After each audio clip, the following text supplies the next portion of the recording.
Jodi, thanks for joining me. Today I'm going to show you this quick and creative card using the new stamp set, Amazing Birthday. There's lots of fun images in here. This one coordinates with some framelits we have and these with the circle punch, so really easy to use.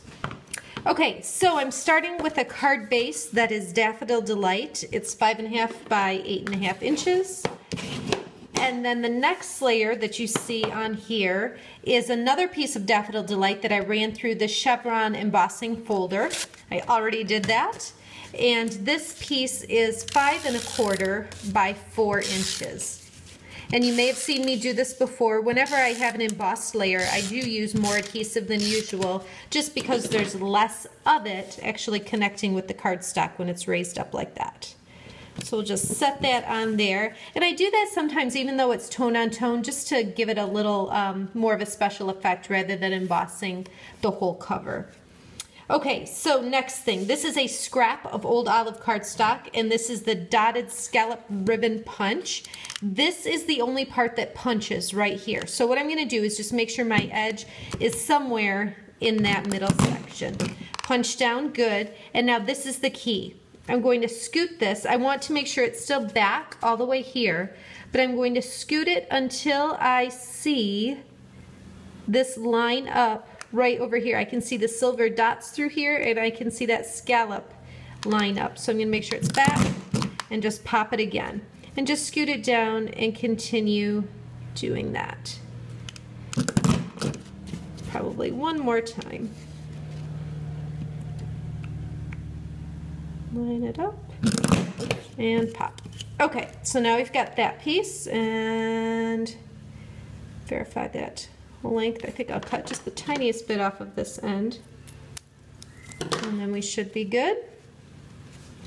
Then I grabbed a piece. Oh, and you get that lovely little leftover mess, so you can just scoot out of the way. I cut a piece of the Taffy, Sweet Taffy designer paper. This is 3/4 of an inch by 5.25 inches. So I'm going to go ahead and use my adhesive and put some on the back here. And I want to make sure that I have some along the edge, because what I'm going to do is actually set this over top. And that way, except I need to do it lining up the ends here. That way I can just see, goodness, I can just see that one row of the scallop dots, so the other one is hidden back there. And then this I will just lay across the bottom of the card. And now I want to show you how I did these little circles here. They're pretty easy, but there's just a little bit of a trick I want to show you. The next thing I'm going to do is take this image from the stamp set that says surprise and use my brush end of my pumpkin pie marker. Each of our markers has a fine point end and a brush end. The thicker line here tells you which end is the brush end, so it's really easy to figure that out. So I'm just going around the edge, just kind of gliding over the rubber on the stamp. And then I'll use the brush end also of the Tempting Turquoise and go over the letters in the word surprise.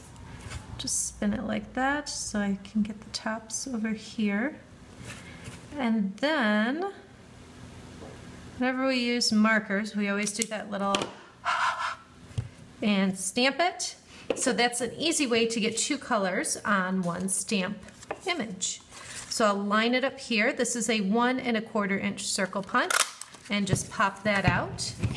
And this I am going to use one of my Stampin' Dimensionals on the back and set that right here on the card. And then I'm going to take Tempting Turquoise ink with this image, It's For You. I could certainly use my Tempting Turquoise marker, but using the ink pad just saves me time. But if you only had the marker, it would certainly do the job. Same thing here, line it up, pop it out. Sometimes I might want to use this with the words, It's For You, surprise, or by itself. But what I wanted to do this time, let me go ahead and stick this down on the card. I'm just going to kind of tuck this in a little bit right here. What I wanted to do this time is not show the words. So I'm going to grab some of my glue dots.